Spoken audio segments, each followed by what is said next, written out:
The Supreme Court has just dropped a legal nuclear bomb that has obliterated what remains of Keir Starmer's credibility and sent the entire British government into a death spiral from which there may be no recovery. The ruling that came down just moments ago is so devastating, so comprehensive in its condemnation of government conduct, and so far-reaching in its implications that constitutional experts are openly questioning whether this administration can possibly survive the week. We're not talking about a technical legal setback that gets appealed and forgotten. We're talking about the highest court in the land systematically dismantling the government's entire defence, exposing lies that were told under oath, revealing evidence of deliberate obstruction of justice, and concluding that senior ministers, including potentially the Prime Minister himself, engaged in conduct that may constitute criminal offences. The judges didn't just rule against the government, they eviscerated it in language so harsh and unambiguous that even the most loyal Labour supporters are struggling to find any way to spin this as anything other than a complete catastrophe. Britain is spiralling into chaos right now as the full implications of this ruling sink in, with emergency meetings happening across Westminster, calls for immediate resignations echoing through every media outlet, and genuine questions being raised about whether the country's democratic institutions can withstand the scale of corruption and deception that has just been exposed. The establishment has lost control of the narrative completely. The carefully constructed defences have collapsed. And what's being revealed beneath the rubble is so ugly and so disturbing that it's fundamentally changing how millions of people understand their own government and the people who claim to serve them. The Supreme Court case that has just concluded with such explosive results centred on allegations that have been building for months about systematic abuse of power, financial corruption, and deliberate deception of Parliament and the public on matters of fundamental national importance. What began as investigations into specific questionable contracts and policy decisions evolved into a comprehensive examination of how Starmer's government actually operates behind the carefully managed public facade. The court proceedings, which included weeks of testimony and examination of thousands of documents that the government fought desperately to keep secret, revealed a pattern of conduct so shocking that even the judges expressed visible dismay when confronting the evidence. The written ruling, which runs to over 300 pages of detailed findings and legal analysis, reads like an indictment of everything that's gone wrong with British governance, documenting systematic lying, deliberate cover-ups, destruction of evidence, intimidation of whistleblowers, and abuse of executive power to hide wrongdoing from parliamentary oversight and public scrutiny. The Supreme Court found that ministers provided false testimony to Parliament on multiple occasions, that official documents were deliberately altered or destroyed to conceal improper conduct, and that the government operated what the judges described as a systematic scheme to enrich political allies and punish critics through the manipulation of government contracts, regulatory decisions, and access to public resources. The specific findings detailed in the Supreme Court ruling are so damning that they read like something from a corrupt authoritarian regime, rather than a supposedly mature Western democracy with strong institutions and traditions of accountable government. The judges found documentary evidence showing that government contracts worth hundreds of millions of pounds were awarded based on political connections and personal relationships rather than merit or competitive bidding, with the decision-making process deliberately structured to avoid normal oversight and transparency requirements. In some cases, the court found that contracts were awarded to companies that didn't even submit proper bids or meet basic qualification requirements,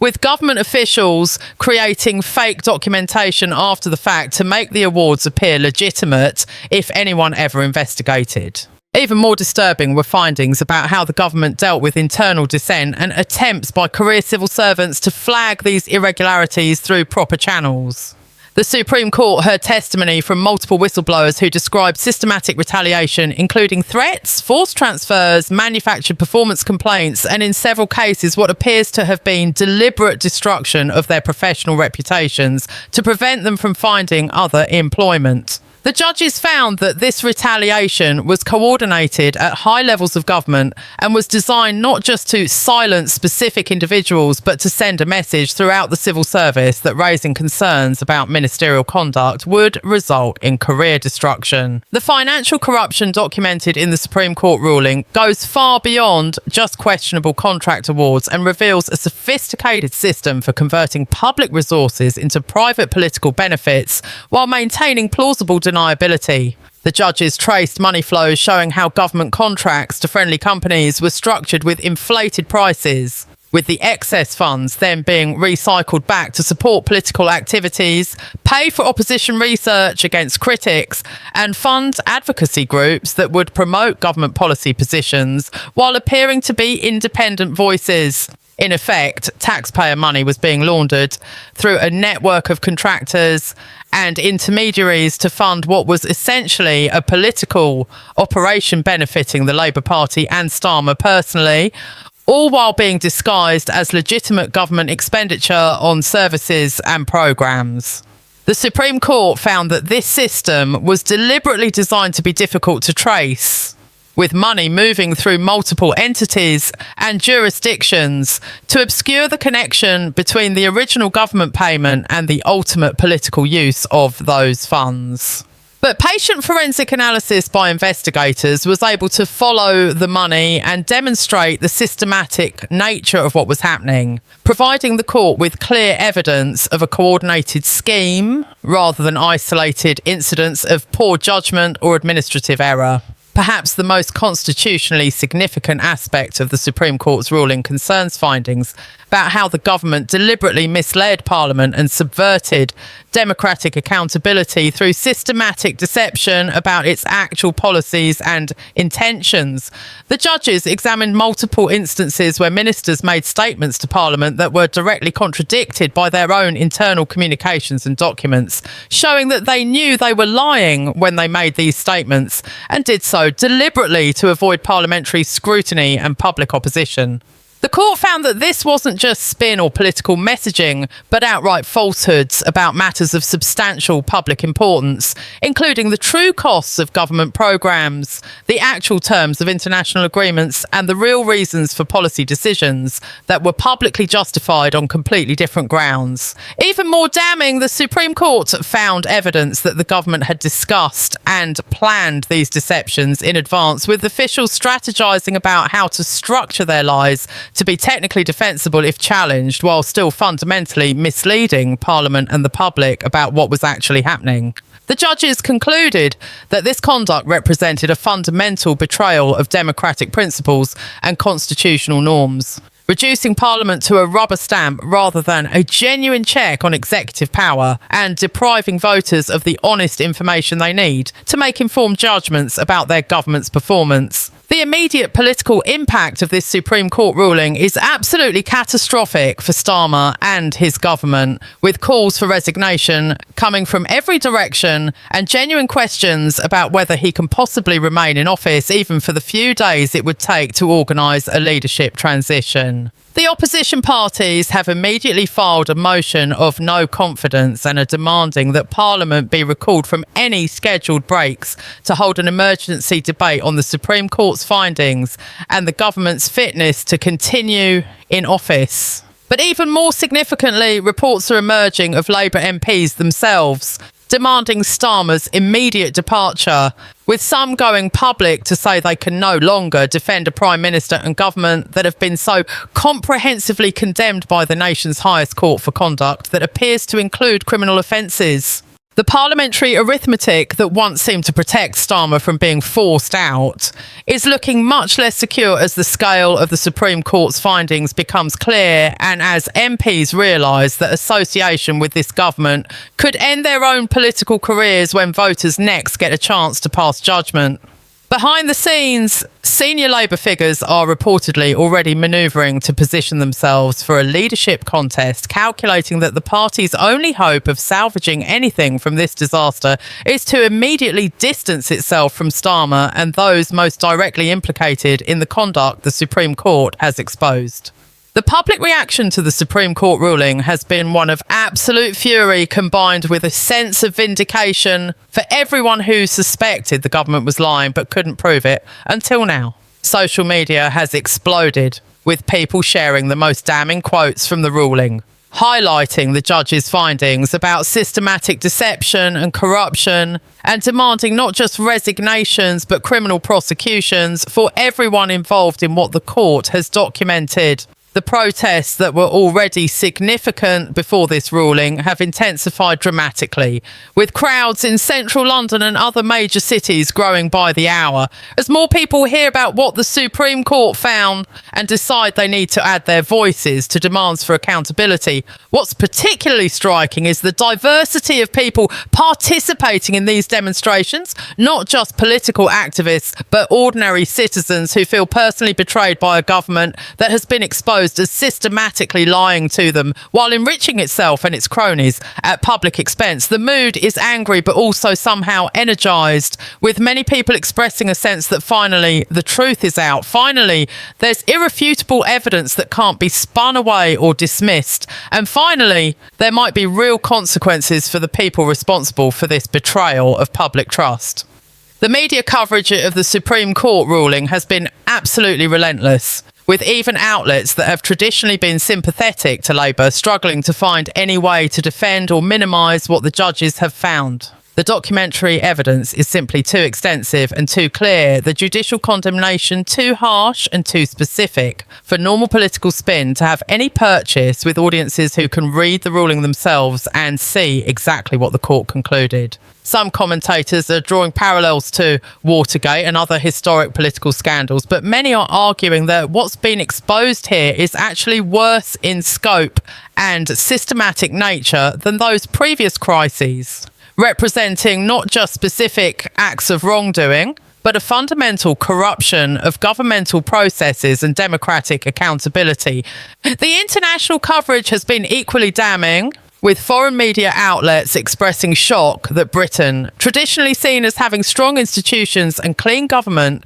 could have fallen so far into the kind of corruption and authoritarian behaviour more commonly associated with failing democracies in other parts of the world. The reputational damage to Britain as a country is significant and will take years to repair. But right now, the focus is on the immediate crisis of a government that has lost all legitimacy but is technically still in power and controlling the apparatus of state. The legal implications of the Supreme Court's findings extend beyond just political embarrassment and raise serious questions about potential criminal prosecutions for those involved in the conduct that has been documented. The judges explicitly noted in their ruling that certain findings, particularly those involving false testimony to Parliament, destruction of evidence and systematic fraud in the awarding of government contracts, appear to constitute criminal offences that should be referred to law enforcement for investigation.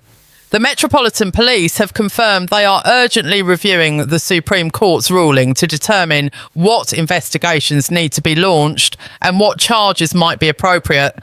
Legal experts analysing the findings suggest that multiple senior officials and possibly ministers, including the Prime Minister himself, could potentially face charges ranging from misconduct in public office to fraud to perjury, charges that carry significant prison sentences if proven beyond reasonable doubt in criminal proceedings. The spectacle of a sitting Prime Minister potentially facing criminal investigation and possible prosecution is unprecedented in modern British history and adds another layer of constitutional crisis to an already chaotic situation. Even if Starmer personally avoids criminal charges, the findings about his government's conduct have destroyed any remaining authority he might have had to lead the country or command respect from Parliament, the public, or international partners. The constitutional crisis triggered by this Supreme Court ruling goes far beyond just the immediate question of Starmer's political survival and raises fundamental questions about the adequacy of Britain's institutional safeguards against governmental abuse of power.